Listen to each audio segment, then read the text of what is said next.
76 years ago, the EEC was formed as a result of a tumultuous period in foreign relations between the East and West. Many politicians and historians hold different opinions on the cause of unification of Europe and its effectiveness. Today, we are going to analyze these sources of opposition and key events that occurred during this time period. First, we look to politician Chase Adams, who supports the formation and the unification of Europe. After the World War, European cooperation became glaringly essential for world peace. European world leaders such as British statesman Winston Churchill and French Foreign Minister Robert Schuman made speeches for united Europe. This was well received, and in 1951 the European Coal and Steel Community was created. The ECSC became essential and laid the foundation for united Europe. During the effects of establishing the European Union, negotiations about the legal docs became problematic because the ratification from each independent nation was required. Since the countries had issues deciding whether they would join the European Union, the future only appears ominous. The countries disagreeing on ratifications upon the establishment, it is assumed that the disagreements will continue and will lead to no enacted amendments due to the inability to reach full ratification. Ratification is considered to be difficult because the European Union consists of once independent nations. Unlike the United States, where the states agreed upon the governmental legislature from the point of inception, the European Union is trying to combine the several European nations that are now accustomed to working independently. One of the largest positives for the EU is that it has caused peace in Europe. Rivals like Germany and France are not allies, and there has been no open war while the EU or any of its predecessors were around. Although this statement is correct, it is not entirely true. From the end of World War II to the fall of the Berlin Wall in 1989, there's been a Cold War that separated Europe. Although the main tensions were between the USSR and the USA, there was significant involvement in Europe, especially Germany and other Eastern European countries. It can be said that the EU did not successfully end the Cold War or reduce the tensions. And the other side to this argument is that the EU did successfully avert a nuclear war. When looking back at this event that unfolded, the EU was successful in the sense that the Cold War did not go hot. The European Economic Community, or EEC, was organized and established in 1958 by a treaty signed in 1957 by Belgium, France, Italy, Luxembourg, the Netherlands, and West Germany. The EEC was the most significant of the three treaty organizations that were consolidated in 1967 to form the European Community. The EEC had as its aim the eventual economic union of its member nations, ultimately leading to a political union. It worked for the free movement of labor and capital, the abolition of trusts and cartels, and the development of joint and reciprocal policies in labor, social welfare, and agriculture. Then, in 1958, Western countries such as France, Italy, and West Germany formed the European Economic Community. The EEC worked towards free trade and a free market to ensure a more united Europe. The countries also worked towards creating the European Atomic Energy Community to ensure collective security and uses of nuclear devices. The EEC eventually merged with another European cooperation group called the European Free Trade Association to make a total European cooperation. The ratification requirement for the European Union to pass legislation limits the power of the individual countries within the European Union.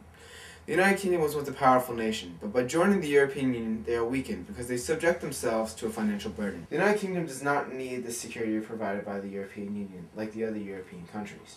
Unfortunately for the United Kingdom, it's actually less cost-effective to be a part of the European Union, because limiting the personal advancement and the growth of their country as a whole. The fact that countries like the United Kingdom need to be responsible for not only the protection, but financially responsible as well, is truly detrimental to the United Kingdom economy. Both sides have valid points. Another positive about the EU is the economic prosperity it brought to Europe. While some of the poorer and smaller countries, and those that used to be under Soviet control, have significantly benefited from the EU's economic policies, the larger countries like Britain have suffered. This is due to the fact that the UK has been forced to support other countries instead of acting like an independent nation itself. This effect has also been seen in other nations such as Germany and France. The Treaty of Lisbon rocked global politics earlier this century. The need to review the EU's constitutional framework, particularly in light of the accession of 10 new member states in 2004, was highlighted in a declaration annexed to the Treaty of Nice in 2001. The agreements at Nice had paved the way for further enlargement of the Union by reforming voting procedures. The Laeken Declaration of December 2001 committed the EU to improving democracy, transparency, and efficiency, and set out the process by which a constitution aiming to achieve these goals could be created.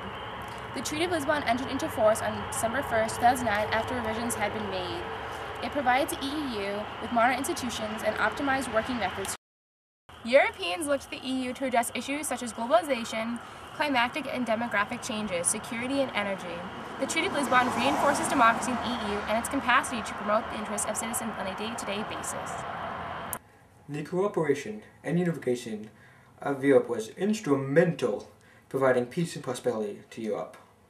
It turned old rivalries such as France and Germany to long-term allies. It also led to a rise in European democracy, which prevented the rise of militant authoritative leaders in Europe and went towards long-lasting peace.